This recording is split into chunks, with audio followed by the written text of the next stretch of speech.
कि हैदराबाद दारुसलाम में 19 अप्रैल के दिन शाम में 7 बजे से 10 बजे तक all India Muslim personal law board की जानिब से वफ़ अमेंडमेंट बिल 2025 के ख़िलाफ़ एक प्रोटेस्ट मीटिंग, पब्लिक मीटिंग रखी जा रही है और जिसकी सदारत all India Muslim personal law board के सदर मौलाना खालिद सैफुल्लाह रहमानी साहब करेंगे। और इस प्रोटेस्ट पब्लिक मीटिंग में जो all India Muslim personal law board की तरफ से की जा रही है उसमें तेलंगाना और आंध्र प्रदेश के मुस्लिम पर्सनल लॉ बोर्ड के मेंबर्स, तेलंगाना और आंध्र प्रदेश के बड़े बड़े मुस्लिम ऑर्गेनाइजेशंस जिसमें जमीयतुल उलमा भी है, जमात इस्लामी भी है और मशाइखीन इस प्रोटेस्ट पब्लिक मीटिंग में हिस्सा लेंगे। उलमा इकराम इस पब्लिक मीटिंग में हिस्सा भी लेंगे और अपनी स्पीचेस और अपने खिताबात के ज़रिए आवाम को बताएंगे कैसा ये वफ़ अमेंडमेंट बिल वफ़ के मुफाद में नहीं है। और साथ ही साथ हमारी ये कोशिश भी है कि जो पार्लियामेंट वफ़ कमेटी के मेंबर्स हैं हम उनसे भी बात कर रहे हैं और अगर उनका शेड्यूल परमिट करता है तो वो भी आकर 19 अप्रैल के दिन 19 अप्रैल के दिन जो ये पब्लिक मीटिंग होने जा रही है उसमें हिस्सा लेंगे। 19 अप्रैल के दिन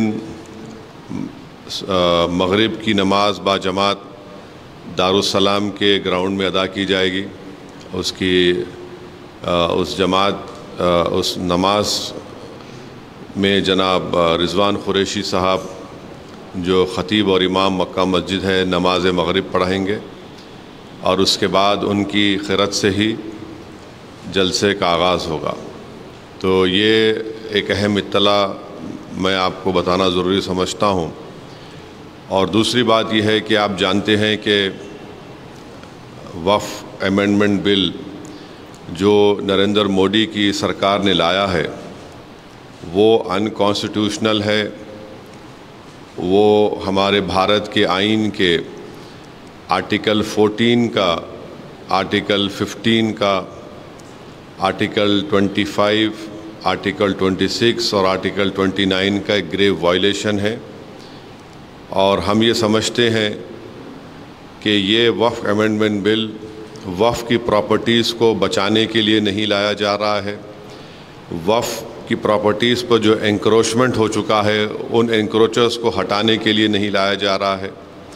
वफ़ प्रॉपर्टीज़ की रेवेन्यू या आमदनी में इजाफ़ा करने के लिए नहीं लाया जा रहा है।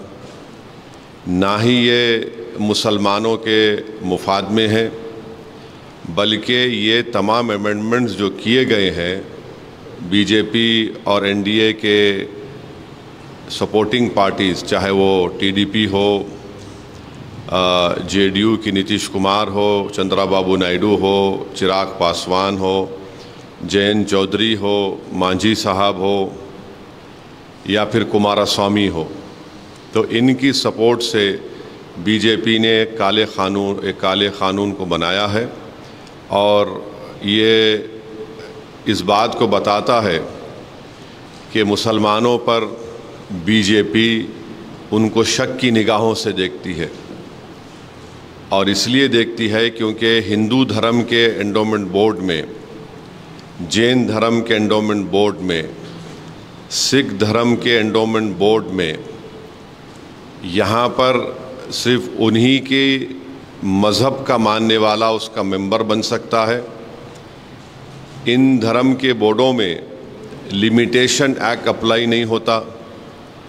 इन धर्मों में बाय यूसेज वो उस धर्म की प्रॉपर्टी बन सकती है और इन धर्म के बोर्डों में दूसरे धर्म के मानने वाला भी उनको अपनी प्रॉपर्टी दे सकता है। ये तमाम चीज़ें इस अमेंडमेंट बिल के ज़रिए नरेंद्र मोदी की सरकार ने मुसलमानों के इस धर्म के बोर्ड से छीन ली है। हम हमारे इस देश के हिंदू भाइयों को ये बताना चाहेंगे, सिख भाइयों को बताना चाहेंगे और हमारे जैन भाइयों को बताना चाहेंगे कि जब आप अपने धर्म के बोर्ड में सिर्फ अपने ही धर्म के मानने वालों को मेंबर बना सकते हैं और दूसरे धर्म का नहीं बन सकता है, तो कैसे मुस्लिम धर्म का ये वक्फ बोर्ड, जो एक प्योर रिलीजियस इंस्टीट्यूशन है वक्फ बोर्ड, उसमें कैसे मोदी सरकार दूसरे धर्म के लोगों को मैंडेटरी 2 लोगों को बनाने का एक प्रोविज़न रखती है। और जब आपके पास लिमिटेशन एक्ट अप्लाई नहीं होता है, जिसके ज़रिए से अगर हिंदू एंडोमेंट बोर्ड की प्रॉपर्टी पर, जैन धर्म की प्रॉपर्टी के ऊपर, गुरुद्वारा प्रबंधक कमेटी के प्रॉपर्टी के ऊपर अगर कोई नाजायज़ कब्ज़ा करता है तो उसको आप कभी भी निकाल सकते हैं। वो मुस्लिम धर्म के एंडोमेंट बोर्ड पर लिमिटेशन एक्ट अप्लाई करके नरेंद्र मोदी की सरकार एंक्रोचर को मालिक बनाना चाह रही है एडवर्स पोजेशन की बुनियाद पर। और फिर आर्टिकल 26 के तहत हर रिलीजियस डिनोमिनेशन को अपने रिलीजियस चैरिटेबल ऑर्गेनाइजेशन बनाने का इख्तियार मिलता है, उसको एडमिनिस्टर करने का इख्तियार मिलता है और मूवेबल और इमूवेबल प्रॉपर्टीज़ को हासिल करने का इख्तियार मिलता है। ये मुसलमानों से छीना जा रहा है। और आपको मैं बार बार समझा रहा हूँ कि इस मुस्लिम धर्म के इस बोर्ड में जो अमेंडमेंट्स नरेंद्र मोदी की सरकार ने और चंद्रबाबू नायडू, नीतीश कुमार, चिराग पासवान, जयंत चौधरी, मांझी साहब ने और कुमारस्वामी ने किया है, उसमें सेक्शन 3D आप पढ़िए। सेक्शन 3D को जब पार्लियामेंट में ये बिल डिबेट हो रहा था, उसको बुज़दिली से अमेंडमेंट को पेश किया गया। और अमेंडमेंट क्या बोलता है कि जो भी मस्जिद, दरगाह, खानखा, आशुरखाने, इमाम बाड़े आर्कियोलॉजिकल सर्वे ऑफ इंडिया के तहत प्रोटेक्टेड और एंशिएंट मॉन्यूमेंट रहेंगे। अब ये बिल बनने के बाद उनका register as a waqf property नहीं होगा। अब आप मेरे को बताइए, सच्चर कमेटी में 180 प्रॉपर्टीज़ जो सच्चर कमेटी ने, आप उसके लास्ट पेजेस देखिए, आखिरी के 8-10 पेजेस में 180 प्रॉपर्टी सच्चर कमेटी ने कहा कि ASI के इलीगल ऑक्यूपेशन में है। इस सेक्शन 3D के तहत हम उस 180 प्रॉपर्टीज़ को खो देंगे, जिसमें मस्जिद भी है, खानखाएँ भी हैं, क़ब्रस्तान भी है, दरगाहें भी हैं, सब है। अब इसका इफ़ेक्ट ये भी होगा कि संभल की मस्जिद अब वक्फ की प्रॉपर्टी नहीं रहेगी। मैं डायरेक्ट चैलेंज कर रहा हूं भारत के प्रधानमंत्री को कि आप, मेरा सवाल आपसे है, आप जब अमेंडमेंट ये ला चुके हैं, कानून बना चुके, तो क्या संभल की मस्जिद अब वक्फ की प्रॉपर्टी रहेगी? क्या ज्ञानवापी की मस्जिद वक्फ की प्रॉपर्टी कहलाएगी? क्या मथुरा की मस्जिद वक्फ की प्रॉपर्टी कहलाएगी? जितने भारत में ASI प्रोटेक्टेड एंशिएंट मॉन्यूमेंट्स है, उसके एक्ट के तहत उसको बोलते ASMR एक्ट, जिसमें हमारे शिया भाइयों के इमाम बाड़े भी हैं, आशुरखाने भी हैं, दरगाहें भी हैं। अब आप बताइए, इससे वक्फ को छीन नहीं रहे आप? और झूठा प्रोपेगेंडा बीजेपी करी, नहीं कुछ नुकसान नहीं होगा। फिर सेक्शन 2 पढ़ो उसका आप। सेक्शन 2 में लिखा गया कि इस एक्ट से पहले जो ट्रस्ट थे जिनका मकसद वक्फ की तरह हो, और इस एक्ट के बाद जो ट्रस्ट हैं जिनका मकसद वक्फ की तरह, वो ट्रस्ट में रहेंगे। वो क्यों लाया गया? वो इसलिए लाया गया, अमित शाह पार्लियामेंट में बोले कि हम ये सेक्शन 2 को इसलिए लाए क्योंकि हमारे बोरा मुस्लिम भाइयों को इससे फ़ायदा हो सके। वो भी उनको धोखा दिए बोरा मुस्लिम भाइयों को, उस प्रोविज़न में बोरा का जिक्र ही नहीं है। ये इसलिए लाया गया क्योंकि भारत का जो सबसे दौलतमंद आदमी है, जो खोजा यतीम खाने को ख़रीद कर अपना आलीशान बंगला तामीर किया, इस सेक्शन 2 से सबसे पहला फ़ायदा उस शख्स को होगा, सबसे पहला फ़ायदा उसको होने वाला है। दूसरा, इस बिल में यह कहा गया कि अगर वक्फ बीजेपी प्रोपेगेंडा कर रही है, नहीं वक्फ बाय यूजर नहीं है, वक्फ बाय यूजर है, परेशान मत हो, क्यों हो रहे हैं, ओवैसी झूठ बोल रहा है। देखिए, हिंदू धर्म में by usage, temple by usage, मठ बाय यूसेज उस धर्म की प्रॉपर्टी बन जाती है।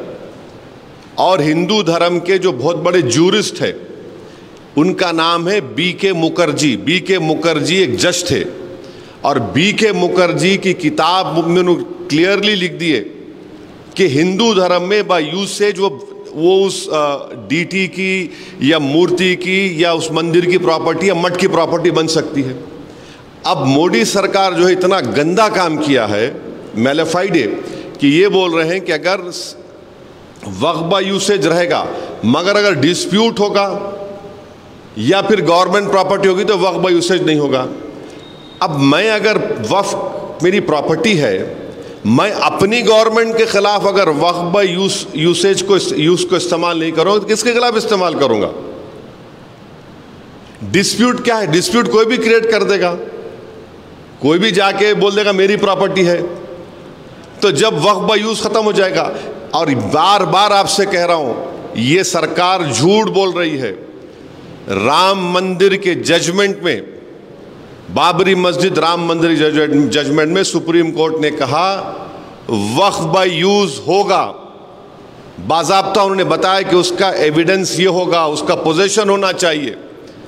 वक्फ बाय यूज को सुप्रीम कोर्ट ने बाबरी मस्जिद राम मंदिर में अपहेल्ड किया है, और ये सरकार उसमें बोल रही कि नहीं डिस्प्यूट और गवर्नमेंट प्रॉपर्टी होगा। तो सच्चर कमेटी में दिल्ली के 120 प्रॉपर्टीज जो गवर्नमेंट के कंट्रोल में है, सच्चर ने कमेटी ने कहा कि under the illegal occupation of the government, Delhi government, this should be return to the Delhi Waqf board, Delhi Waqf board वापस करना चाहिए। और सच्चर कमेटी ने कहा कि उस 120 सिर्फ दिल्ली के प्रॉपर्टीज की 2007 में मार्केट वैल्यू 8,000 करोड़ रुपये है, 8,000 करोड़। अब जब ये वक्फ बाय यूज का प्रोविजन आएगा, लॉ बन गया, 120 प्रॉपर्टीज चले गए मेरे, जिसमें दरगाहें भी हैं, जिस पार्लियामेंट के सामने की मस्जिद है, जिसके इमाम रामपुर के मेंबर ऑफ पार्लियामेंट मौलाना मुहिबुल्लाह साहब हैं, वो चले गए। अब कल गवर्नमेंट बोले नहीं मस्जिद तुम्हारी नहीं, हमारी प्रॉपर्टी है, लगा दिए, तो उसमें तो खत्म ही हो गया।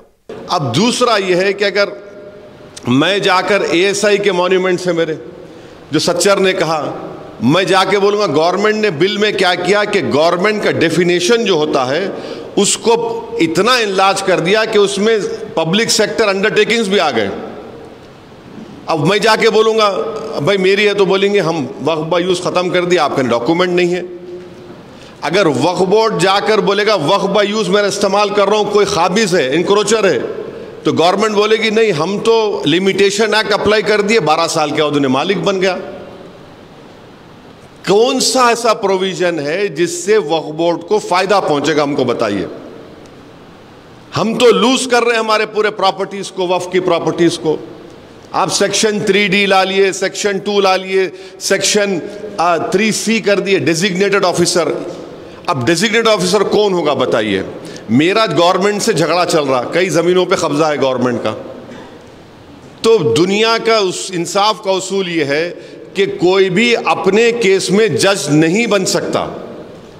आप क्या कर रहे हैं? डेजिग्नेटेड ऑफिसर गवर्नमेंट अपॉइंट करिए, गवर्नमेंट एग्जीक्यूटिव का हिस्सा है। हमारे देश में, वतन अजीज में, theory of separation of powers हमारे कॉन्स्टिट्यूशन के बेसिक स्ट्रक्चर का हिस्सा है कि कोई भी अपने केस में जज नहीं बन सकता। डेजिग्नेटेड ऑफिसर गवर्नमेंट नॉमिनेट करेगी, वो किसके हक में फैसला करेगा? वो अगर आप ईमानदार थे तो आप बोलना था कि अगर ऐसे झगड़े होंगे तो कोर्ट तय करेगा, आप कोर्ट को भी निकाल दिए डेजिग्नेटेड ऑफिसर। यानी हर एतबार से मुसलमान अपनी जायदादों को खोने जाएंगे। किरण रिजिजू का कल वीडियो देखा मैं, इतना झूठ बोल रहे वो, कुछ नहीं होगा। अरे आप कानून बना के छोड़ रहे हैं, सेक्शन 3C के तहत अब तो उत्तर प्रदेश में तो उन्हें छीनना चाह रहे। उत्तर प्रदेश में 91% of Sunni Waqf board property जो है वो वक्फ बाय यूज की है, पूरे गायब हो जाएंगे। सेक्शन 3D के तहत क्या संभल की मस्जिद वक्फ की प्रॉपर्टी है या नहीं है? बताओ, सिंपल क्वेश्चन कर रहा हूं मैं।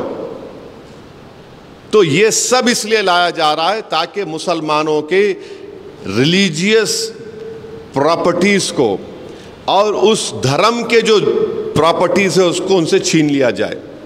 और अफसोस की बात यह है कि चंद्राबाबू नायडू की सरकार तिरुमला तिरुपति देवस्थानम में एम्प्लॉयज जो नॉन हिंदू है उनको निकाल रही है। तिरुमला तिरुपति देवस्थानम का एक्ट ये कहता है कि जो टीटीडी का मेंबर होगा वो हिंदू धर्म का होना चाहिए। बोर्ड में आप एम्प्लॉयज को निकाल रहे हैं हिंदू नहीं है बोल के, और यहां पर आप मोदी के इस अनकॉन्स्टिट्यूशनल ब्लैक लॉ की सपोर्ट करके कह रहे हैं कि मुस्लिम धर्म के बोर्ड में आप नॉन मुस्लिम को रखेंगे। देखिए कितनी हिपोक्रेसी है चंद्रबाबू नायडू की। एम्प्लॉयज का जिक्र नहीं है, टीटीडी के मेंबर्स, उनका कमिश्नर, और बार बार बोलते हैं कि नहीं वक्फ की प्रॉपर्टी पे कब्जा हो रहा। तो 2014 में मुख्तार अब्बास नकवी ने जब उस वक्त के मिनिस्ट्री ऑफ माइनॉरिटी अफेयर्स थे, उन्होंने एंक्रोचमेंट निकालने का बिल पेश किया था, illegal occupants on Waqf property. क्यों इस सरकार ने उस बिल को वापस ले लिया? क्यों लिया आपने वापस? आप उसको रखते, उसमें ऐड करते, अपनी ईमानदारी को दिखाते। अच्छा, आपको जानकर एक और तकलीफ होगी कि कलेक्टर अगर किसी मुतवल्ली को कोई ऑर्डर देगा कि आप ये काम करिए और मुतवल्ली नहीं सुनता तो कलेक्टर उसको 6 महीने की सजा दे सकता। अगर कलेक्टर किसी मुतवल्ली को बोलेगा कि तुम नमाज में अज़ान नहीं देना, मेरा ऑर्डर है, मैं बोल रहा हूं आपको, आप बोलेंगे ऐसा कैसा कर सकते, ऐसा हो सकता, हो रहा है, तो मुतवल्ली जेल को चले जाएगा। कलेक्टर वेरीफाई करने के बाद ही कोई प्रॉपर्टी वक्फ में जा सकती। ये कैसा होगा? तो वक्फ बोर्ड को आप तो पोस्ट ऑफिस बना के रख दिए।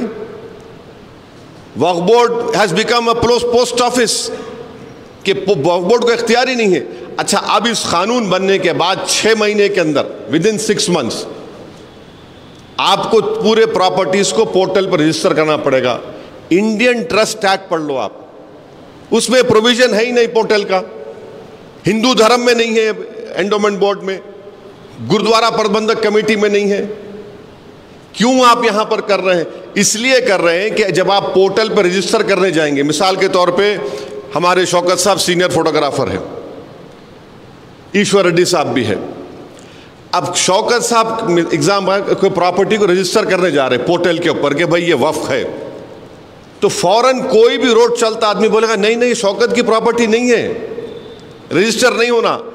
अब होता क्या इस बिल में पढ़ो, कलेक्टर अगर शौकत की प्रॉपर्टी के खिलाफ मिसाल के तौर पे इंक्वायरी ऑर्डर कर दिया, जैसा इंक्वायरी ऑर्डर कर रहा वो वक्फ प्रॉपर्टी नहीं रहेंगी।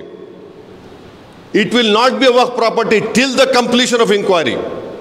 अब इंक्वायरी कंप्लीट करने का कोई टाइम लिमिट ही नहीं है, तो कलेक्टर साहब क्या करेंगे? इंक्वायरी ऑर्डर कर दिए, बैठे आराम से बैठे रहो, मैं तो वक्फ प्रॉपर्टी लूज कर दिया। क्या इस तरह का प्रोविजन हिंदू धर्म के एंडोमेंट बोर्ड में नहीं है? क्या इस तरह का प्रोविजन गुरुद्वारा प्रबंधक कमेटी में नहीं है? जैन धर्म में है? नहीं है। यहां पर क्यों लाए फिर आप? अब पोर्टल पे चढ़ेंगे, जैसा कोई नहीं नहीं अरे ये तो है ही नहीं भाई, वक्फ की नहीं है, चलो कलेक्टर साहब ऑर्डर कर दिए इंक्वायरी, इट वक्फ प्रॉपर्टी नहीं रहेंगी। कोई भी ऑब्जेक्शन डाल सकता है जाके। सेक्शन 3C पढ़ो आप, एनी पर्सन, अरे कौन होगा भाई, कुछ तो है ना, लोकल स्टैंड है, कुछ नहीं डालो। तो जितने इसके जो 48 या 49 अमेंडमेंट्स है, ये कोई इसका वक्फ से ताल्लुक नहीं है। और इन्होंने एक प्रोविजन क्रिएट कर दिए कि अगर किसी को वक्फ से निकल के ट्रस्ट बनाना है तो ट्रस्ट बना लो। कहाँ इसका फायदा होने वाला है वक्फ बोर्ड को? और मिनिस्ट्री ऑफ माइनॉरिटी अफेयर्स का एक वेबसाइट पे जाओ आप लोग, कौमी तरक्याती स्कीम है 22-23 में, मेरे ख्याल से अगर गलत मेरा मेमोरी सही है तो कुछ 17 करोड़ अलॉकेट हुए, 3 करोड़ रिलीज करे, 1 करोड़ खर्चा नहीं हुआ उसमें। इसमें कौन आके, मैं आके रोका था। 10 साल से आप सरकार में है ना, ये स्कीम 10 साल से आप क्या खर्चा करें बताओ? तो ये अच्छा फिर ये बोल रहे कि हम 2 महिलाओं को मेंबर बना रहे। इतना झूठ बोलते हैं लोग। 95 एक्ट में आप पढ़ो, स्टेट वक्फ बोर्ड में और सेंट्रल वक्फ काउंसिल में, उसमें क्या लिखा हुआ है, अंग्रेजी का वर्ड लिखा हुआ है, एटलीस्ट 2 वुमेन, एटलीस्ट 2 वुमेन, और वो मुस्लिम होना चाहिए, नंबर 1। इन्होंने क्या कर दिए, शैल बी 2, माने यहां वहां पर पहले क्या था, कम से कम 2 से बढ़ भी सकते थे, इन्होंने 2 कर दिए खाली। फिर उसमें आप क्या कर रहे, सेंट्रल वक्फ काउंसिल में 22 मेंबर्स हैं, जिसमें से 11 नॉन मुस्लिम बना सकती सरकार। स्टेट वक्फ बोर्ड में 11 मेंबर होंगे, जिसमें से 7 नॉन मुस्लिम को बना सकते और 4 मुसलमान रहेंगे। अब इलेक्शन नहीं होगा स्टेट वक्फ बोर्ड का, एमपी कैटेगरी का इलेक्शन होता था, एमएलए का, बार काउंसिल का, मुतवल्ली का। अब गवर्नमेंट नॉमिनेट करेंगी। अब जब गवर्नमेंट नॉमिनेट करेंगी, क्यों करेंगे, प्रोविजन क्यों लेके आए, जब नॉमिनेट करेंगे तो वक्फ बाय यूज है, कोई काबिज है, समझे आप। तो गवर्नमेंट जब बोलेंगे नहीं ये वक्फ बाय यूज खत्म हो गया, ये गवर्नमेंट प्रॉपर्टी हो गई, एनक्रोचर मालिक बन गया, गवर्नमेंट जब कलेक्टर फैसला लेंगे तो ये वक्फ बोर्ड सब खाली गूंगे अंधे बन के जी हुजूर बोलेंगे। नॉमिनेट ये लोग करेंगे ना, नॉमिनेट को ऐसे लोगों को नहीं करेंगे जो ईमानदारी से काम करेंगे, जो उनको थाली बजाएंगे, जो उनके सामने लेट जाएंगे, उनको ही बनाएंगे ना। तो इसीलिए नॉमिनेशन लेके आ रहे स्टेट वक्फ बोर्ड में और सेंट्रल वक्फ काउंसिल में। आप ये बताइए कि अगर कोई प्रॉपर्टी रजिस्टर हो गई वक्फ बोर्ड में, और एक अमेंडमेंट बता रहा हूं, तो उसको चैलेंज करने का टाइम 1 साल का है। इन्हों क्या कर दिए, 2 साल कर दिए, माने लड़ते रहो। और एक झूठ जो गवर्नमेंट बीजेपी बोल रही कि नहीं, वक्फ ट्राइब्यूनल के जजमेंट के खिलाफ कोई कोर्ट को नहीं जा सकता था। आप सुने होंगे, कोर्ट को नहीं जा सकते, कैसे, कितना झूठ बोल रहे।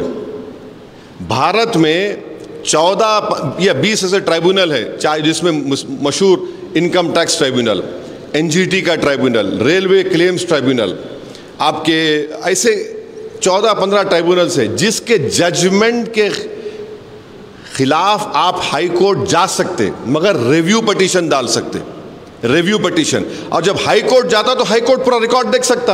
अब आप क्या बोल रहे, नहीं रिव्यू नहीं, अपील होगा। अपील माने पूरे एक कोर्ट में पूरे भारत में लाखों केसेस पेंडिंग है, लाखों, और कॉन्स्टिट्यूशन के प्रोविजन के तहत ट्राइब्यूनल बनाया गया। ये बोलते नहीं, ट्राइब्यूनल का झूठ बोले, हमारे हिंदू भाइयों को देश में झूठ बोल दिए, नहीं कोई जा ही नहीं सकता ट्राइब्यूनल। अरे जा सकता बाबा, एनजीटी का ट्राइब्यूनल के जजमेंट के खिलाफ, इनकम टैक्स का ट्राइब्यूनल, रेलवे क्लेम्स ट्राइब्यूनल, आप रिव्यू डालते हाई कोर्ट में, कौन रोक रहा, कोई रोक नहीं सकता किसी को। नहीं पूरे देश में प्रोपेगेंडा कर दिया, नहीं जा ही नहीं सकते थे, हम कर दिए। अरे क्या करें आप। अब ट्राइब्यूनल का 95 एक्ट में डिस्ट्रिक्ट जज को अपॉइंट करता था chief justice of the high court, जैसा हैदराबाद का ट्राइब्यूनल है, ये तेलंगाना, उसको तेलंगाना हैदराबाद हाई कोर्ट के सीजीआई अपॉइंट करते थे।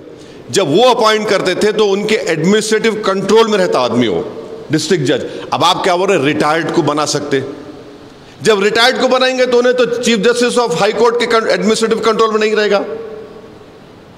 कौन सा ऐसा प्रोविजन है जो मुसलमानों के फायदे में, हमको बताओ। और आप बोल रहे ओबीसी को हम लाके डालेंगे। अरे भाई साहब, जिस पार्टी में 2014, 2019, 2024 में कितने मुसलमान जीत के आपके पास बताओ। अब तो 240 में चंद्राबाबू नायडू की पार्टी, नीतीश कुमार की पार्टी, चिराग पासवान की पार्टी, जयंत चौधरी की पार्टी और मांझी की पार्टी, कुमारस्वामी की पार्टी, एक मुसलमान नहीं है इनके पास। और इन्हों चले हम मुसलमानों की मोहब्बत में काम करें, एक मुसलमान मिनिस्टर नहीं है आपके पास। कौन सा मुसलमानों की मोहब्बत में आप काम करने जा रहे हैं।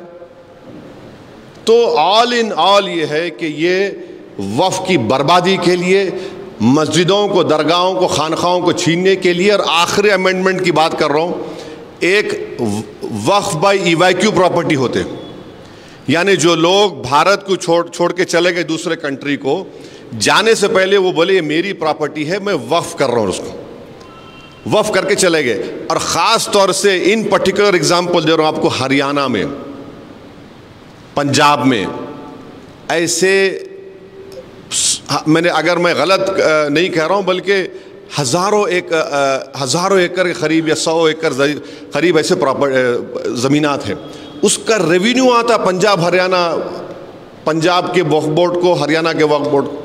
अब वो प्रोविजन को ओमिट करके आप क्या बोल रहे, कस्टोडियन उसका टेक केयर करेगा। तो वक्फ से निकल गई ना प्रॉपर्टी,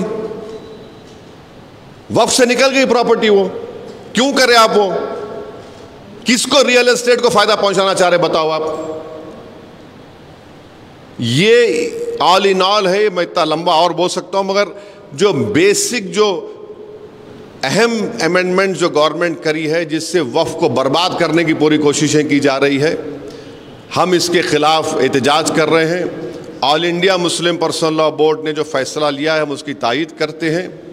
और हम एक ही अपील करेंगे कि जहां कहीं भी जिस किस्म का प्रोटेस्ट हो, आप उसमें उसको कामयाब करिए, और सबसे अहम बात ये, उसको पीसफुल रखिए और अपना प्रोटेस्ट रजिस्टर कराइए। हम अभी भी हम देश के प्रधानमंत्री से ये अपील कर रहे हैं कि आप इस पर गौर करिए। आप ये कानून सिर्फ भारत के संविधान के खिलाफ भी बना रहे हैं और अपनी आइडियोलॉजी को इस देश पर मुसल्लत कर रहे हैं। आपकी आइडियोलॉजी तो इंडियन नेशनलिज्म होनी चाहिए, आपकी आइडियोलॉजी तो संविधान होना चाहिए। जब हिंदू धर्म के लोगों के लिए, सिख धर्म के लोगों के लिए जो चीज़ अच्छी है, वो मुस्लिम धर्म के लोगों के लिए खराब कैसे हो जा रही है, हमको बताइए। ये हमको आपको इत्तला देना था। अगर आपके कोई सवालात है तो आप बारी बारी से मुझसे पूछ सकते, मैं इंशाल्लाह कोशिश करूँगा उसका शॉर्ट में जवाब देने के लिए। हाँ,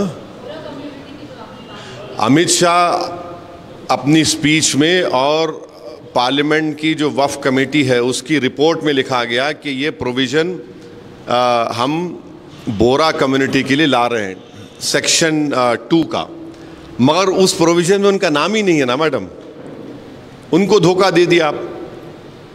क्योंकि देखिए, बोरा जो मुस्लिम होते, उनके जो स्पिरिचुअल हेड होते, उनको वो दाइल मुतलक कहते। तो उनके जितने वक्फ प्रॉपर्टीज होते उसमें मुतवल्ली नहीं होता, सिर्फ उनके दाइल मुतलक, माने उनका जो जैसा मुफद्दल साहब है वो ही हो सकते। आप उनका नाम लेके उनके कंधे पर रख के तोप चला दिया आप, मगर उनको ही नहीं दिए कुछ भी। आप प्रोविजन में जिक्र आना ना, उनका नहीं दिया, उनको नहीं है जिक्र उनका। और उसमें गवर्नमेंट सेक्शन 2 से एक रूट बना दी, अगर आपको वक्फ से निकलना है तो ट्रस्ट बना लो। आप एक्ट बना रहे ना, वक्फ को प्रोटेक्ट करने का एक्ट बना रहे, मगर गवर्नमेंट क्या बोल रही, बेटा ये रास्ते से निकल सकता, निकल जा। तो पतली गली बोलते हैं, हैदराबाद में क्या बोलते हैं, पतली गली से पकड़ ले। वो पतली गली से रास्ता बता रहे आप।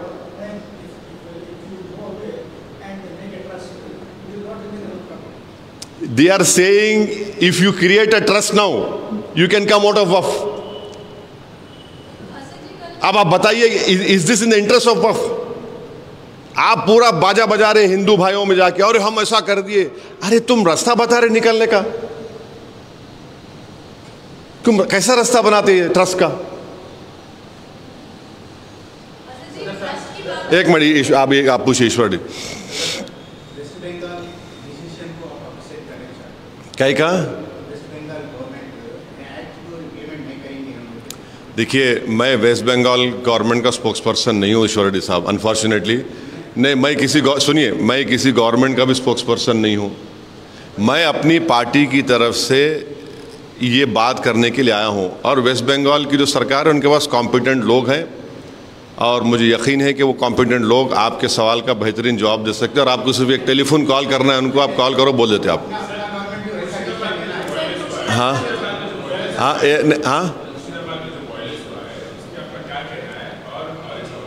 एक बात सुनिए, मेरे को मालूम था आप पूछेंगे बात, क्योंकि आपने, आपके ऊपर के लोग बोले आपको, मेरे कहीं जा रहे तो पूछो बोल के। हम ये पूछ रहे कि जो डेमोलिशन हो रहा बुलडोजरों से, कभी उसका भी तो चला दो तुम्हारे चैनल पे। अरे कहाँ चला है बाबू, एक पूना महाराष्ट्र में एक गरीब की झोपड़ी थी, इंडिया पाकिस्तान का क्रिकेट मैच हुआ, कोई झूठा इल्ज़ाम लगा दिए कि वो एक 14 साल का बच्चा कुछ नारा लगाया, उसको बुलडोजर लगा के तोड़ दिए। अभी उसका भी तो पूछ लो प्यारे। वायलेंस को हम कंडेम करते आए, कंडेम करते रहेंगे। मैं अभी आपको बोला कि प्रोटेस्ट होना और पीसफुल होना, किसी भी किस्म का वायलेंस जो होगा वो कंडेमनेबल है। वायलेंस नहीं होना चाहिए, पीसफुल प्रोटेस्ट होना चाहिए।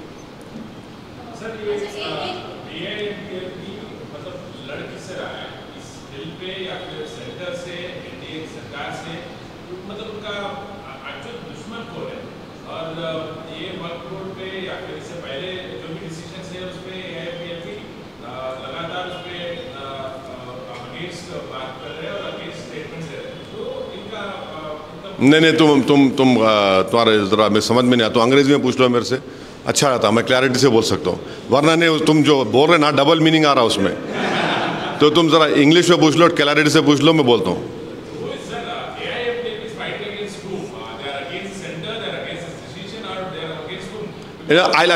Just hold on. हाँ? Where? No. See, you are trying to enlarge an issue. All India Muslim Personal Law Board has taken a decision to protest against this black unconstitutional Waqf amendment law that has been made by the Narendra Modi government. That is the decision that has been taken, and they have called for protest till Bakrid. And then on 22nd of this month, let me check the exact date. On the 22nd of this month, in Talkotora Stadium also, there is going to be a protest meeting. And to answer your question, who made this law? It is the government of India, the Prime Minister's government, Narendra Modi government has made this law. So we are protesting against this government also. Amma kuch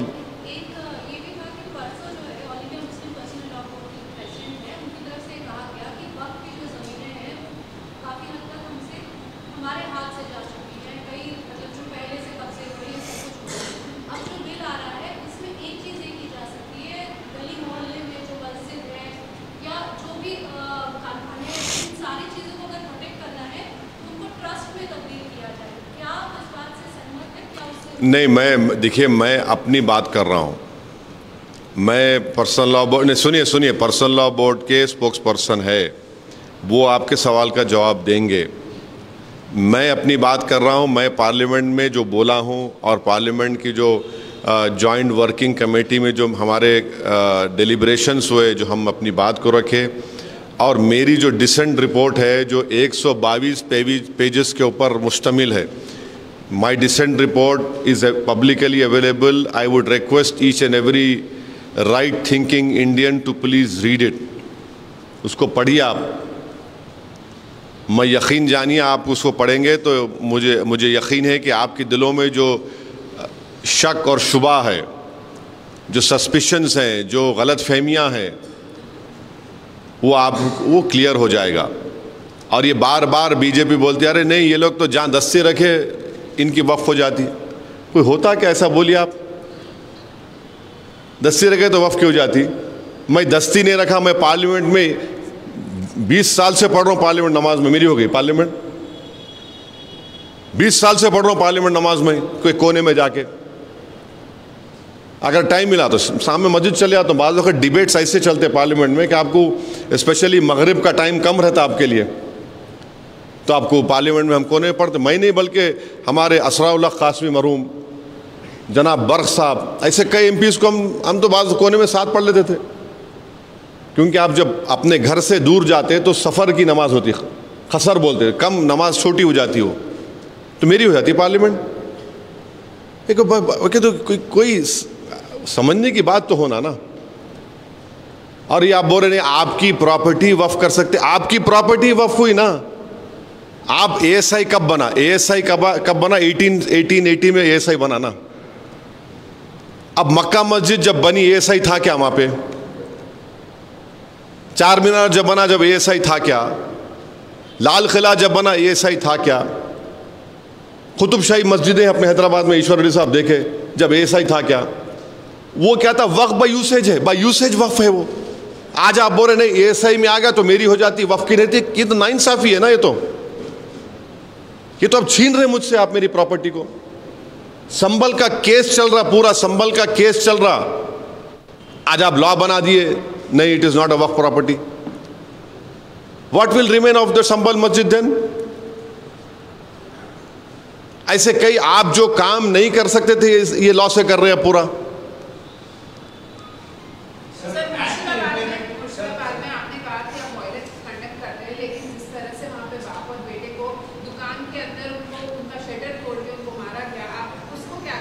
madam, चाहे पीलू खान हो, इखलाक हो, अतीक अहमद हो, मुख्तार अंसारी की मौत हो, चाहे कहीं भी मॉब लिंचिंग होती हो, चाहे मुर्शिदाबाद के उस बाप बेटे को मारा गया हो, और फिर एक पुलिस फायरिंग के आप क्यों नहीं बोल रहे एक मुसलमान मरा, उसमें आप बोलो ना, पूरा बोलो ना मैडम।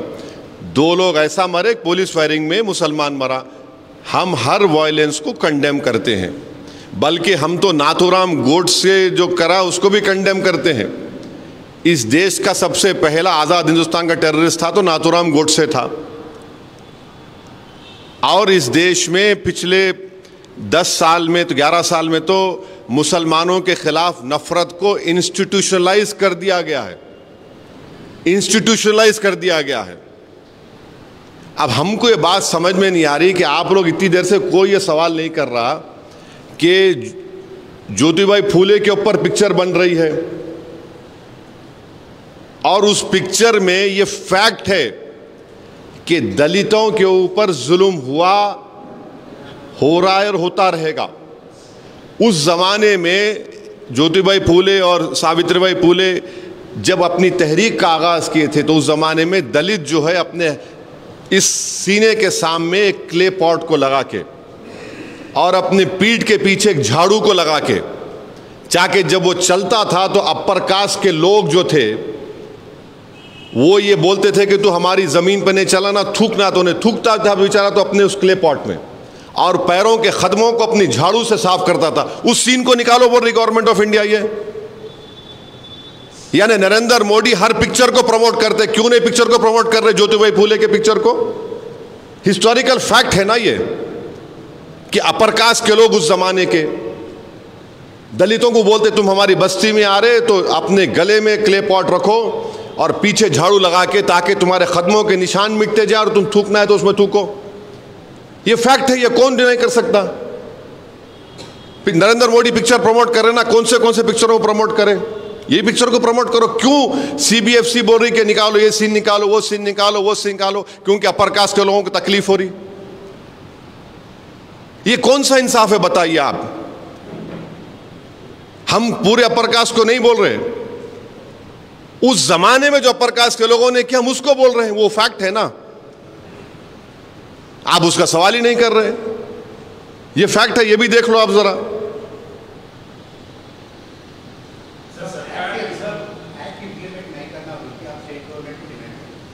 अरे अभी तो बात करेंगे, all India Muslim personal law board से बात करेंगे, वो लोग क्या डिसाइड करेंगे हम देखेंगे।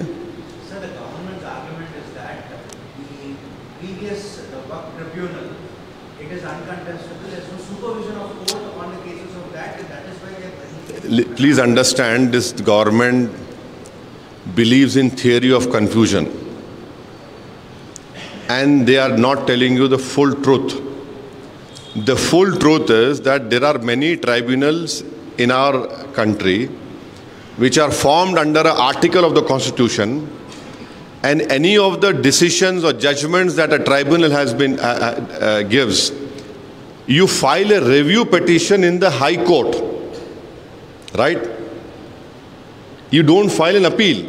But this government has deliberately told, especially to the majority Hindu community, that this Waqf board decision cannot be challenged in court. Review itself is a challenge, isn't it? आप रिव्यू डाल रहे तो क्या आपको high court नहीं जा रहे आप? अच्छा, इनकी झूठ की मिसाल एक और देख लो आप। गुजरात का एक मिसाल देते हैं लोग, सूरत का। सूरत में क्या बोलते हैं, सूरत का म्युनिसिपल कॉरपोरेशन को वक्फ बोर्ड ने वक्फ प्रॉपर्टी डिक्लेयर कर दिया। वक्फ बोर्ड बोला कि वो मुगल सराय है, मगर ये जब ट्राइब्यूनल में गया तो ट्राइब्यूनल बोला ये वक्फ प्रॉपर्टी नहीं है। तारीफ करो ना बॉस, वहां वक्फ बोर्ड, गुजरात का वक्फ ट्राइब्यूनल ने कहा कि वक्फ प्रॉपर्टी नहीं है ये। तो ट्राइब्यूनल का जजमेंट को आपको तकलीफ नहीं हो रही, जब यानी आपके फेवर में आया तो अच्छा, आपके खिलाफ गया तो बुरा। तो आप किस तरह की जुडिशरी चाह रहे हैं? और ट्राइब्यूनल का, वक्फ ट्राइब्यूनल का जो अभी जो 95 एक्ट में सिटिंग डिस्ट्रिक्ट जज appointed by the CJI chief justice of that high court will always be under the administrative control of the high court of the chief justice. Now you are saying retired judge, can he be under the administrative control of the chief justice of that particular state high court? No, because he's a retired judge. And as a politician, as a member of elected member of assembly and parliament, and you as esteemed journalists know that whenever government appoints this inquiry commission headed by retired judge, with all due respect to them, either the reports don't come or they take a very long time to come. आप देख लो, मेरे को अच्छी तरह याद है, मैं इन retired जजेस के सामने गया, मैं आपको बोल रहा हूं, आपके मक्का मस्जिद में बॉम्ब ब्लास्ट हुआ, उसमें गोलियां लगी, बच्चों को शहीद हो गए। एक रिटायर्ड जज साहब को बनाए, हमारे एडवोकेट शफीक महाजिर साहब को हम साथ लेके वहां पे गए, बेहतरीन जिरा करे वो। रिपोर्ट अब तक नहीं आई बाबू, रिपोर्ट आई नहीं अब तक। 1998-99 में या 2003 में तालाब कट्टे में फायरिंग हुई, एक औरत अपने घर में बच्चे को दूध पिला रही थी, डेथ हो गई उसकी। रिटायर्ड जज को बनाया, उनका इंक्वायरी चली GHMC ऑफिस में, मैं गया वहां पे कई हियरिंग में। क्या हुआ रिपोर्ट का मेरे को नहीं मालूम। मैं ये नहीं कोई उंगली नहीं उठा रहा हूं, आपको एक दो एग्जाम्पल दे रहा हूं। ट्राइब्यूनल में अगर जब डिस्ट्रिक्ट जज अपॉइंट होता है, chief justice of high court का, उनके एडमिनिस्ट्रेटिव कंट्रोल में होता है। अच्छा, हिंदू धर्म के एंडोमेंट बोर्ड में समरी एविक्शन पावर्स है, एंक्रोचमेंट को निकाल सकते, यहां पे नहीं दे रहे आप। और अभी वक्फ बोर्ड का प्रॉब्लम क्या, अगर वक्फ बोर्ड कोई केस सुप्रीम कोर्ट में जीत गया, शौकत मिसाल तौर पे केस जीत गए ईश्वर रेड्डी के खिलाफ, मैं दोस्ती में बोल रहा हूं, तो जीतने के बाद भी, सुप्रीम कोर्ट से जीतने के बाद भी मेरे को एग्जीक्यूटिव पिटीशन, EP पिटीशन यहां आके डालना पड़ता है, यहाँ पे हाई कोर्ट में, यहाँ के लोकल कोर्ट में। आप जीतने पर नहीं आती आपको EP डालना पड़ता है यहाँ पे। इतना रेगुलेशन है वक्फ बोर्ड में, इतना रेगुलेशन है। अच्छा, कैसा वक्फ कैसा होता? अगर शौकत अपनी प्रॉपर्टी दे रहे, वक्फ बोर्ड को लेटर लिखते, वक्फ बोर्ड क्या करता? सर्वे कमिश्नर का काम एक्सपर्टीज है, सर्वे कमिश्नर कलेक्टर से ऊपर है। सर्वे कमिश्नर उस जगह पे जाके सर्वे करने से पहले पब्लिक को बोलता मैं जा रहा हूं यहाँ पे, प्रॉपर्टी शौकत की है नहीं है बोलो। वहां जाके सर्वे करते, डॉक्यूमेंट्स देखते, उसके बाद सर्वे कमिश्नर सेटिस्फाई तो चीफ सेक्रेटरी को लेटर लिखते, चीफ सेक्रेटरी गजट इशू करता। अब क्या हो गया, आप कलेक्टर करेंगे, और कलेक्टर क्या करेंगे? कलेक्टर भाई, अगर आप वीरप्पा मौली की एडमिनिस्ट्रेटिव रिफॉर्म कमेटी रिपोर्ट पढ़िए, उसमें वीरप्पा मौली की रिपोर्ट ने कहा कि कलेक्टर को और बर्डन मत करो आप। और कलेक्टर तो गवर्नमेंट अपॉइंटी है ना भाई, उन्हें सर्वे करने जाएंगे। अब क्या होगा, शौकत बोलेंगे मेरी प्रॉपर्टी है, तो कलेक्टर बोलेगा नहीं शौकत साहब ठहरो जरा। उन्हें बोलेंगे कौन ऑब्जेक्ट कर रहे, जाके ऑब्जेक्ट कर दे, खत्म, सर्वे भी नहीं होता, नहीं इनकी प्रॉपर्टी नहीं है।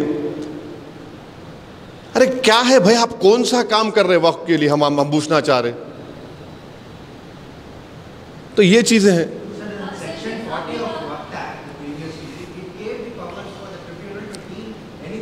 No, you listen to me. Section 40, I'll tell you the truth. You should go and read the answers given by the Ministry of Minority Affairs to the Waqf Parliament Committee. In last 30 years, Section 40 has been used in only 500 odd cases. and out of that 500 odd cases only 8 people have gone to the court. अगर 30 साल में 500 odd cases में section 40 इस्तेमाल हुआ जो CO के powers है, और सेक्शन 40 तमिलनाडु के हिंदू एंडोमेंट बोर्ड में भी है, तेलंगाना हिंदू एंडोमेंट बोर्ड में भी, आंध्रा हिंदू एंडोमेंट बोर्ड में भी है, जब वहां पे अच्छा है तो यहां खराब कैसा हो गया प्यारे? अच्छा क्यों खराब हुआ बोलता हूं आपको मैं। अब आप सुनो, सेक्शन 40 के तहत जब भारत के सबसे दौलतमंद आदमी ने खोजा ऑर्फनेज की वक्फ प्रॉपर्टी को खरीद लिया, तो महाराष्ट्र स्टेट वक्फ बोर्ड के 2 सीओज ने 2 सीओज लेटर लिख के बोले कि ये वक्फ की प्रॉपर्टी है, वक्फ कैन नॉट बी एलियनेटेड, तो उनका ट्रांसफर कर दिया उन्होंने। इसीलिए सेक्शन 40 निकाल रहे। पार्लियामेंट कमेटी को आंसर दिए, आई कैन प्रूव इट, मैं लाना था आपको बता। 30 साल में 500 बार या 500 ऑड बार सेक्शन 40 इस्तेमाल हुआ, उसमें से सिर्फ 8 लोग कोर्ट को गए उसके खिलाफ, वो कामयाब है नहीं। अच्छा सेक्शन 40 क्यों जरूरी है? मुसलमानों में वक्फ वाल औलाद होता, वक्फ वाल औलाद यानी अगर कोई मेरी वक्फ की प्रॉपर्टी है, मैं बोलता हूं कि वक्फ का मतलब क्या है? मैं अल्लाह को मालिक बना रहा हूं, ऑलमाइटी अल्लाह, यानी हिंदू बोलते हैं मैं भगवान को दान दे रहा हूं या डीटी को दान दे रहा हूं। मैं ये बोलता हूं कि मालिक तो अल्लाह रहेगा, मगर इसका जो बेनिफिशियरी आएगा वो मेरे बच्चों में डिस्ट्रीब्यूट होना। वक्फ वाल औलाद है, हैदराबाद में बहुत है। तो अब गवर्नमेंट क्या बोल रही है? नहीं, वक्फ वाल औलाद उस वक्त नहीं होगा जब अगर आप बच्ची का हक मार के दे रहे, बच्ची का हक मार के दे रहे। अरे भाई, अगर कोई हिंदू, कोई सिख, कोई जैन, कोई मुसलमान भगवान अल्लाह मूर्ति के नाम पे या गुरु नानक के नाम पे, किसी गुरु के नाम पे अपनी प्रॉपर्टी को दे रहा है, उसमें बेटा बेटी का दोस्त का काम मामला आ रहा। मैं दे रहा हूं ना भाई, मैं दे रहा हूं, उनको दे रहा हूं, मैं अल्लाह को दे रहा हूं, मैं भगवान को दे रहा हूं, मैं ईश्वर को दे रहा हूं, उसमें बेटा बेटी कैसे आएंगे? हम भारत के प्रधानमंत्री से पूछना चाह रहे हैं, अगर प्राइम मिनिस्टर केयर्स फंड को कोई अपनी प्रॉपर्टी दे रहा तो क्या उसमें बोल रहे बेटियों को हिस्सा मार के नहीं देना बोल के? पीएम केयर्स फंड में आप ये नहीं बोलते I can give anything I want, क्या उसमें प्रोविजन है उन्होंने गर्ल्स का हिस्सा मार के नहीं दे सकते? आप क्यों रोक रहे भाई? मैं अल्लाह के नाम पे दे रहा हूं ना। आप बोल रहे नहीं बच्चों का हिस्सा मार के नहीं देना। अरे बच्चों का हिस्सा कैसा जब मैं अल्लाह के नाम पे दे रहा हूं तो? अच्छा फिर अगर आपको इतनी फिक्र है बीजेपी को बेटियों की, हिंदू धर्म में एक्वायर्ड सेल्फ प्रॉपर्टीज जो होती हैं, ईश्वर रेड्डी साहब अगर आप चाहे तो अपनी जो भी आपके छोटी प्रॉपर्टी होंगी, बड़े दौलतमंद नहीं है मैं जानता हूं, आप अपनी पूरी प्रॉपर्टी अपनी एक बेटे को एक बेटी को दे सकते हैं, या उनको छोड़ के आप महल्ले में किसी को भी दे सकते हैं, उस पर कोई प्रोविजन नहीं है। या और मुसलमानों में क्या है? मुसलमानों में अगर किसी को 2 बच्चे हैं मिसाल के तौर पे, तो मैं एक को 1/3 से बढ़ के नहीं दे सकता हूं, लीगली 1/3 से बढ़ के नहीं दे सकता हूं मैं किसी को भी। रोशन साहब नहीं दे सकते आप, आपकी property you can not give more than 1/3। आप वहां पे निकलाओ ना, क्यों? वहां पे हिंदू धर्म में आप बोल रहे कि विल पावर आपका नहीं, by will you can give it. यानी आप देखते जाओ इनके जो नाइंसाफियां हो रहे हैं, ये कहां कितना टारगेट कर रहे हैं मुसलमानों को।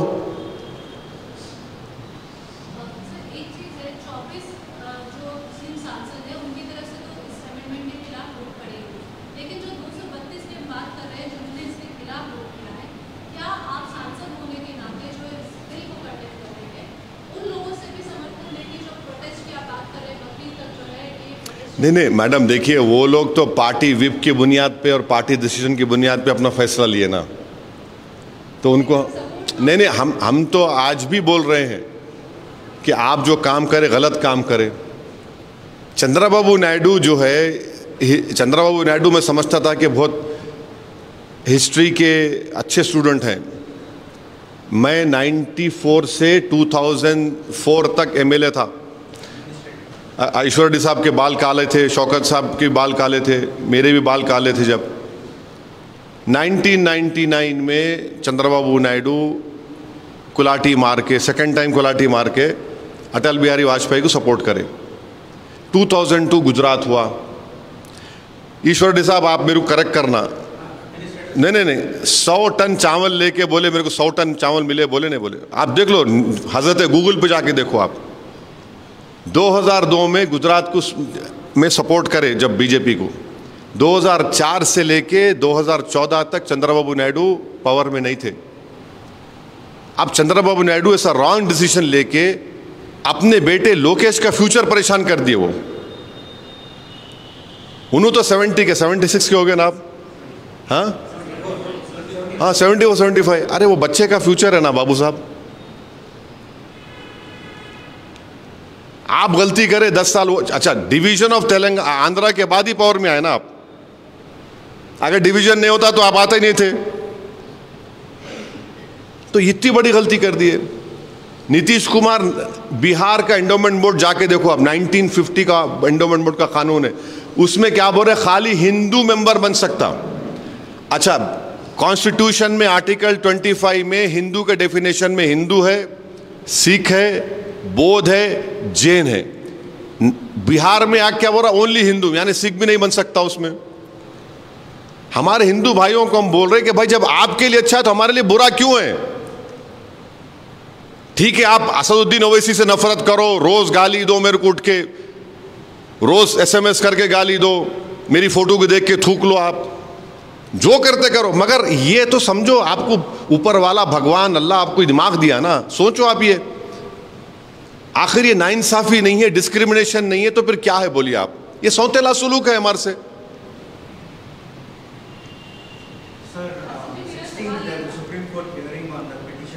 So now it is going. I cannot. No, I'm just asking. Decided to go for why it is against the constitution of parliament. But the dispute is also there by TMC and few parties that the JPC rules were violated. Why not approach in that panel as well? See what happened. It's not JPC first. It was Joint Working Committee. Now what has happened in the committee? That report has been given to the parliament. How can the Supreme Court tell this happened in JW? Usually Supreme Court and courts will not interfere into the internal working of a legislature. We have theory of separation of powers. और कुछ सवालात नहीं है तो ख़त्म करेंगे। कुछ हाँ, कुछ नहीं है ना आप लोगों को। 1 to 1 नहीं होने वाला है, सुन लो आप। 1 to 1 नहीं होना, पूछना है तो पूछ लो। मैं 1 to 1 नहीं करने वाला हूँ। हम हमारे लोकल हैदराबाद के कोई आप लोग चैनल चलाते माशाल्लाह, आप लोगों का रीच बहुत ज़्यादा है, बोलो कुछ है, कुछ पूछना है तो बोलो। कहाँ है सिद्दीक? में नहीं आए।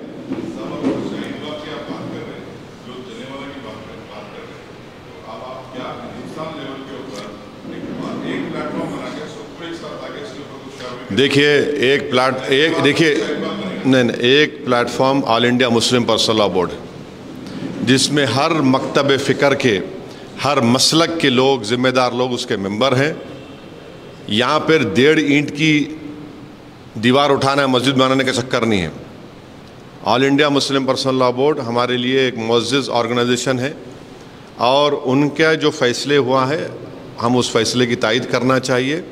और आप एहतजाज को पुरअमन रखिए और कोशिश ये करिए कि हमारे हिंदू धर्म के भाइयों को, उन बहनों को, सिख हमारे भाई बहन को, जैन भाई बहनों को हम ये बताएं कि जब आपके लिए अच्छा है तो हमारे लिए बुरा कैसे हो सकता है। बोलो भाई।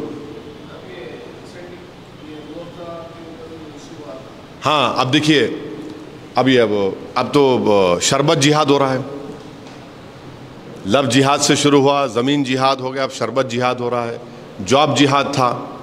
अरे क्या है रे भाई, मीठा है वो, पीते पियो, नको नको पियो। अब उसको भी नहीं, शरबत जिहाद। अरे क्या है भाई ये, कहाँ नहीं, आप कितनी नफरत पैदा करेंगे मुसलमानों के खिलाफ।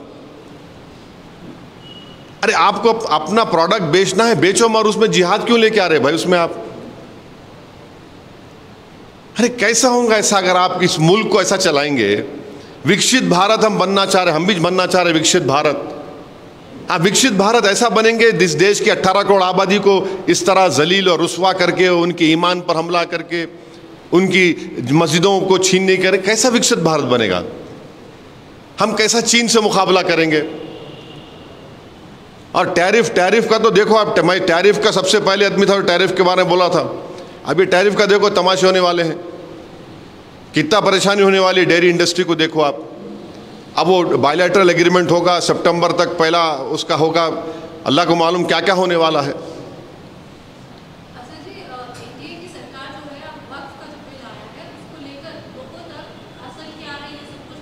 अरे असल क्या ये बोल दिए ना इतने पूरा, इसीलिए हम लोग उर्दू में बोलते अलीफ से लेके वस्सलाम तक पूरा खोल दिए, खोल खोल के बोल रहे, पूरा एक्सपोज कर दिए। अरे देखिए मैडम, पहले क्या बोलते थे, इस्लाम में वक्फ नहीं है। अरे कुरान में इन्फाक के ऊपर मेरे ख्याल से 70 ज़्यादा आयतें हैं, प्रॉफिट मोहम्मद सल्लल्लाहु अलैहि वसल्लम की हदीस हैं। अरे कोई पार्लियामेंट में एक बीजेपी के मेंबर खड़े को बोले ये मुस्लिम कंट्री में वक्फ नहीं है, ये मुस्लिम कंट्री में वक्फ नहीं है, उसमें नहीं है। सबसे पहली बात तो ये है कि भारत की तुलना आप उनसे क्यों कर रहे हैं? आपको उनसे उतनी मोहब्बत क्यों हो गई? भारत एक डेमोक्रेसी है, यहाँ पर अंबेडकर का दिया हुआ संविधान है, और जिस कंट्रीज का नाम ले रहे झूठ इतना, वहाँ भी वक्फ है। मैं आप लोगों के इत्तला के लिए बता रहा हूँ, हमारे बर्ख भी बैठे हुए हैं, आप नजफ करबला गए ना, अब आप, मैं झूठ बोल रहा हूँ तो मेरे को झूठ है बोल देना, क्या वहाँ पर पानी के कुएं नहीं है हज़रत अली के वक्फ किए हुए? 1400 साल पुराने हज़रत अली जब खलीफा थे, खलीफतुर राशिदीन थे, अली मुर्तज़ा जो खलीफा थे, उन्होंने वक्फ करे कुओं को पानी के, अब तक है, अब तक है। सिंगापुर में वक्फ है, मालूम आपको? सिंगापुर, मलेशिया छोड़ो, सिंगापुर में वक्फ है, टर्की में है, मोराको में है, कहाँ नहीं है? नहीं वो मोहम्मद गौरी आया था। अरे इस्लाम प्रॉफिट मोहम्मद सल्लल्लाहु अलैहि वसल्लम से हम सीखे, मोहम्मद गौरी से नहीं सीखे हम। नहीं वो नुलाए, अरे इस्लाम में है, वो एसेंशियल रिलीजियस प्रैक्टिस है मुसलमानों के लिए। अब उन्होंने आया था, आप देखो कैसा कंफ्यूजन है। अमित शाह प्रॉफिट मोहम्मद की का जिक्र करे सल्लल्लाहु अलैहि वसल्लम का, उनके पार्टी के लोग दूसरी बात बोल रहे हैं। उन्हें बोलने के बाद एक उनका टॉप मोस्ट लीडर कोई बात बोला तो कम से कम उस पर तो कायम रहना ना, उस पर भी कायम नहीं है। उनकी स्पीच के बाद उनके कई सुन रहा था एमपीज को उनके खिलाफ ही बोल रहे हैं, यानी अमित शाह को वो लोग कॉन्ट्रडिक्ट कर दिए। आप स्पीचेस पढ़ो उन लोगों के। माने ये अगर इस तरह की नफरत आप में है मुसलमानों के ताल्लुक से, तो फिर आप अपनी कॉन्स्टिट्यूशनल ड्यूटी को नहीं निभा पाएंगे।